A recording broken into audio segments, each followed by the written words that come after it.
You know, for me, like I'm not an expert in Corona, right?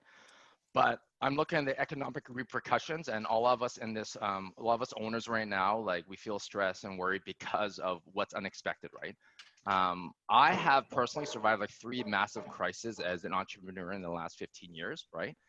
And and so when I look at this storm, you know, like we could hide and like be on defense mode, like what Sanjeev said, or we could use this as an opportunity to be able to create opportunities, right? You know, and so there's 3 things that need to happen if you want to be offense, right? Number one, you still have to be in the game, and what that means is that you need to continue to be serving and helping as many patients as you can, even if your clinic is like closed, right?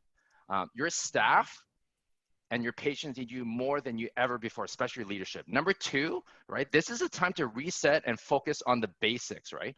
So, and then you start planning out what, you know, there's going to be a rebound, right? You know, and so what do I want my business to look like when this rebound happens? Because this massive event is going to reshape how everyone does business, right?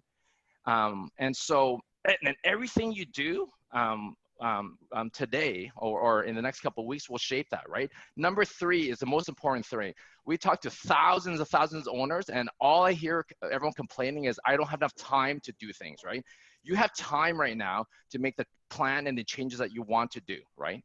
And so everyone here will start planning for the rebound. And yes, like we're in the shitty position, but how can we like turn what we have, which is lemonades, and pivot and make it lemonade, because the rebound's happening and now is the time to get shit done, right? Who's ready for the rebound? Type in like rebound if you're ready for the rebound, right? Okay. There we go. This is really, really important for us to be able to like have this mindset, you know, like, so Daryl, can you maybe like share kind of what we talked about this week, you know, with our community? What does it mean, like our roles as healthcare workers, right? Yeah, no, I think, you know, I've been spending quite a bit of time chatting with lots of physios and lots of owners as well. And I think there's this big balance between our social responsibility and then at the same point, though, our duty to serve in our communities.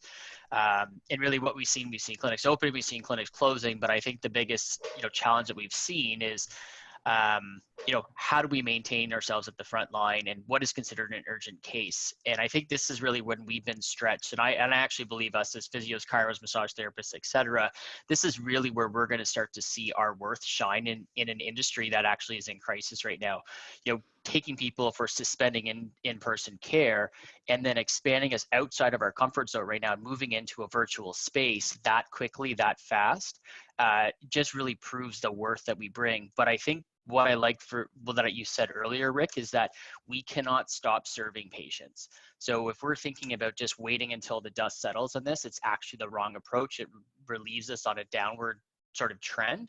As direct access providers, we're essential service providers. There's a duty we have to still maintain support for our patients from a health crisis like this. So, you know, and at this point, what I'm going to share with a lot of people, and there was a brilliant sort of position put forward just recently by the president of the American Physio Association, is we all have to kind of figure it out, and we might have to do shit for free in order to maintain our active caseloads and continue to serve as we all know we can do so well.